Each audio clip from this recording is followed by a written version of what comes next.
नमस्कार। मैं सावित्री चंदेल स्वागत करती हूँ आप सभी का। आज मैं आपको वैकुंठ चौदस की पौराणिक कथा सुनाती हूँ। एक राजा था, उसकी 2 बेटियाँ थीं। एक दिन उन्होंने अपनी दोनों बेटियों को बुलाया और पूछा, तुम किसके भाग्य का खाती हो? बड़ी बेटी ने कहा, पिताजी मैं तो आपके भाग्य का खाती हूँ। लेकिन छोटी बेटी सुगंधा ने कहा, पिताजी मैं तो अपने भाग्य का खाती हूँ, मैं किसी के भाग्य का नहीं खाती। राजा को सुगंधा की बात बहुत बुरी लगी। उन्होंने अपने मंत्री को बुलाकर कहा कि मेरी दोनों बेटियों के लिए 2 वर ढूंढ कर आओ। एक वर राजकुमार हो और एक गरीब से गरीब हो जिसके घर में कुछ भी ना हो। ऐसे 2 वर ढूंढ कर लाओ। मंत्री ऐसे 2 वर ढूंढ लाए। राजा ने दोनों बेटियों की शादी की। बड़ी बेटी को तो खूब धन धान्य दे करके, सोना चांदी हीरे जवाहरात, दास दासियां सेवा करने के लिए खूब सारा धन दौलत दे करके विदा किया। लेकिन छोटी बेटी से क्योंकि वो नाराज थे, छोटी बेटी को उन्होंने कुछ नहीं दिया, साधारण रूप से उसको विदा कर दिया। अब वो ससुराल में जाकर देखती है कि टूटी फूटी झोंपड़ी है। एक नहीं 5 झोंपड़ियां हैं टूटी फूटी, और 5 जगह गंदे संदे टूटे फूटे से चूल्हे बने हुए हैं। अब वो कुछ समझ ही नहीं पाई। पहले दिन तो रात को वो भूखी ही सो गई। फिर उसने अपने सबसे बड़े जेठ जी को बुलाया और उनसे पूछा कि ये 5 झोंपड़ियाँ किसकी हैं और ये 5 चूल्हे किसके हैं? एक ही जगह पर थोड़ी थोड़ी दूरी पर ये 5 चूल्हे क्यों बने हैं? तो उनके बड़े जेठ ने बताया कि बेटा हम 5 भाई हैं, तुम सबसे छोटे वाले भाई की पत्नी हो। हम जो 4 भाई हैं, हमारी शादी नहीं हुई है और हम पांचों अपना अपना खाना अपना अपने अलग चूल्हे पर बनाते हैं, इसलिए ये 5 चूल्हे हमारे हैं। उसने कहा अच्छा। अगले दिन 5 भाई चले गए। राजकुमारी सुगंधा, अब राजकुमारी तो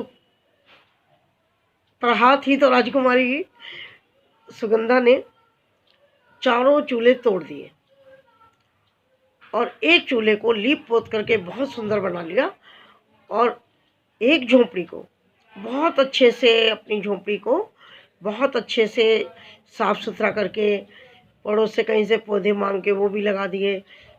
जितना वो सुंदर बना सकती थी उसने बना लिया। जब वो 5 भाई आते हैं तो वो झोली में आटा, ऐसी ऐसी चीज़ें लेकर आते हैं। तो सुगंधा पूछती है कि ये सब आप कहाँ से लाई हैं? तो उन्होंने कहा कि हम भीख मांगते हैं और ये भीख में मिला है, काम हमें कुछ नहीं आता है करना। सुगंधा को अच्छा नहीं लगा। उसने कहा कल से आप भीख मांगने नहीं जाओगे और अभी पहले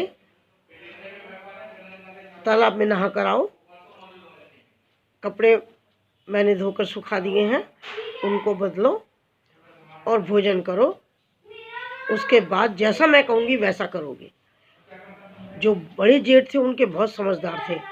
उन्होंने कहा कि जैसा बहू कह रही है वैसा ही होगा। उन लोगों ने आटे की थैली जो भी लाए थे वो अपना मांग करके वो सब रख दिया और तालाब पे नहाने चले गए। वो तो पता नहीं कितने के दिन नहाते ही नहीं थे। मूछ दाढ़ी सब पड़ी हुई थी, बाल पड़े हुए थे। तो उन्होंने अपनी मूछ दाढ़ी भी साफ की और अच्छे से नहा करके कपड़े पहन करके आए। आकर के उन्हें बहुत बढ़िया खाने को मिला। ऐसा खाना तो कभी उन्हें मिला ही नहीं था। बड़े खुश हो गए सब। अगले दिन उसने कहा कि आज तुम कहीं पर भी भीख नहीं मांगोगे, जो काम जिसको मिले वो करो, काम की तलाश में जाओ और सबसे काम मांगो, कुछ ना कुछ काम तुम्हें मिलेगा। अब वो 5 चले गए। अब आपस में बातें करते जा रहे थे कि कैसे करेंगे, हमें तो कोई काम करना ही नहीं आता। लेकिन जब करने की ठान लेता है व्यक्ति, ऊपर वाला उसकी मदद करता है। जो अपनी मदद खुद करते हैं, तो आज वो अपनी मदद खुद करने के लिए निकले, भगवान ने साथ दिया। क्या हुआ, जो उसका पति था सुगंधा का, उसको बोरी ढोने का काम मिल गया, एक को गाड़ी खींचने का काम मिल गया। यानी 5 को कोई ना कोई छोटा मोटा काम मिल गया। और वो बड़े खुश होकर के घर आए, उनका जीवन बदलने लगा। अब एक दिन क्या होता है कि जब वो आ रहे होते हैं तो उनके बड़े जेठ को एक मरा हुआ सांप मिल जाता है। वो उसको भी उठा लाते हैं और आकर के कहते हैं सुगंधा को कि बहू, मुझे ये मरा हुआ सांप मिला, इसे मैं क्या करूं? सुगंधा ने कहा कि इसको आप झोपड़ी की छत पे फेंक दो। तो उन्होंने उसको झोपड़ी की छत पे फेंक दिया। उतने में क्या होता है कि एक अनाउंसमेंट होती है राजा की तरफ से। ढिंडोरा पीटा कर जाया करता था ना पहले, तो ढिंडोरा पीट कर, डोंडी पीट करके सब सूचना दी जाती थी। तो ढिंडोरा पीटा जा रहा था कि महारानी का नौलखा हार खो गया है और जिस किसी को भी मिल जाए वो राजा को जाकर के वापस कर दें और उसको मुंह मांगा इनाम मिलेगा, कोई सजा नहीं मिलेगी।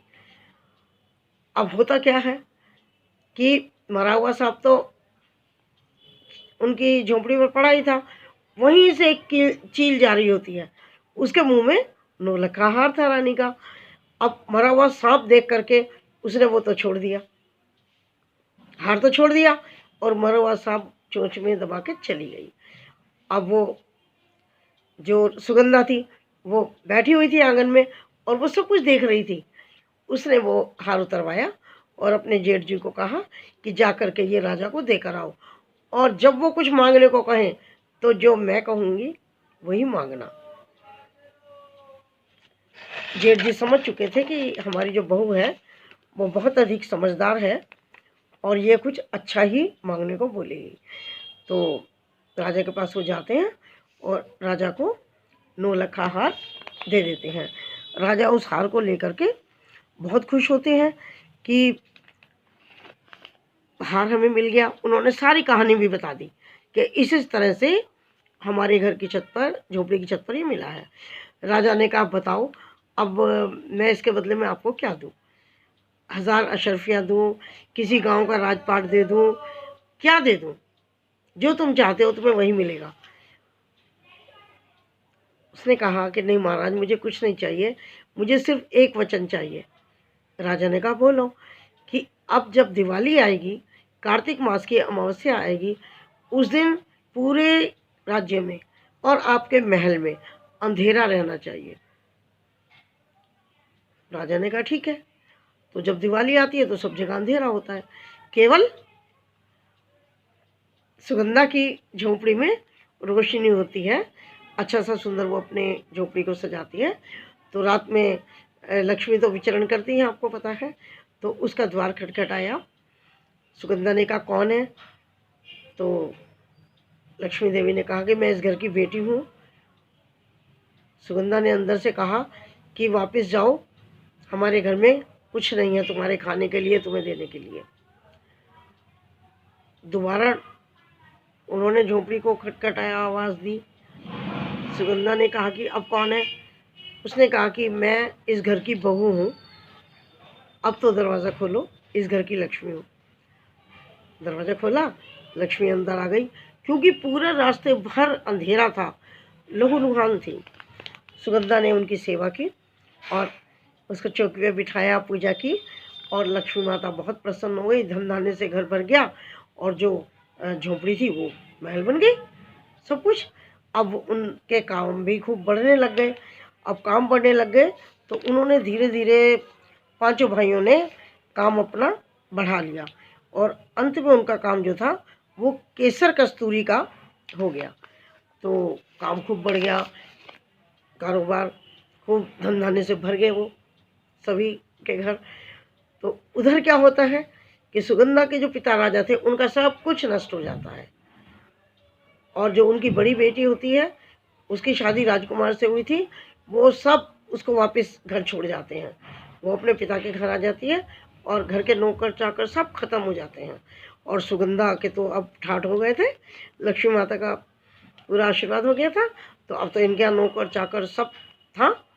तो फिर जब ये राजा ने एक दिन सोचा कि भाई जब हम राजा थे, हमारी बेटी राजा के घर थी बड़ी, हमारे इतने बुरे हाल हो गए, तो हमारी बेटी सुगंधा को तो हमने गरीब घर में ब्याहा था, उसके तो और भी बुरे हाल होंगे। तो उसी समय उनको पता लगता है कि कोई कस्तूरी का व्यापार करता है, केसर कस्तूरी का, और वो 4 गुना पैसा अधिक देते हैं। तो जो राजा थे वो व्यापारी के रूप में वहाँ पर चले गए और आवाज़ देने लगे, केसर कस्तूरी लो, केसर कस्तूरी लो। सुगंधा ने अपने पिता की आवाज़ पहचानी और अपनी नौकर को भेज करके उनको बुलवा लिया और उनका खूब स्वागत किया, अवगत की और उनको अच्छे से पान बीड़ा लगा करके थाली में लगा करके वो जाती है। सुगंधा को देख करके उनके पिता बड़े हैरान हो जाते क्योंकि खूब अच्छे आभूषण से थी, बड़ी अच्छे कपड़े पहने हुए थे। उसने कहा, बेटा क्या तुम इस घर की नौकरानी हो? सुगंधा ने कहा, नहीं पिताजी, ये सब मेरे भाग्य का ही है। ये महल, नौकर चाकर, धन धान्य, ये सब मेरा ही है। और पिताजी आज भी मैं अपने भाग्य का खाती हूँ, आज भी मैं अपने भाग्य का खाती हूँ। पिता को पूरी बात याद आई तो पिता बहुत शर्मिंदा हुए। उन्होंने कहा, हाँ बेटा, आज मुझे ये बात समझ आ गई कि हर इंसान जो ऊपर वाले ने दुनिया में भेजा है अपना भाग्य लेकर आता है और जो भी जो कुछ खाता है, जो भी जो कुछ पाता है वो अपने भाग्य से पाता है। हम तो व्यर्थ ही सोचते हैं कि हमने उसे ये दिया, हमने उसे ये दिया। वास्तव में हर व्यक्ति अपने ही भाग्य का खाता है, अपने ही भाग्य का पाता है। तो इस कहानी से हमें और आपको भी यही शिक्षा मिली कि हर व्यक्ति अपने भाग्य का खाता है, अपने भाग्य का पाता है। धन्यवाद। अगर आपको मेरी कथा अच्छी लगी हो तो subscribe, like and share. Thank you.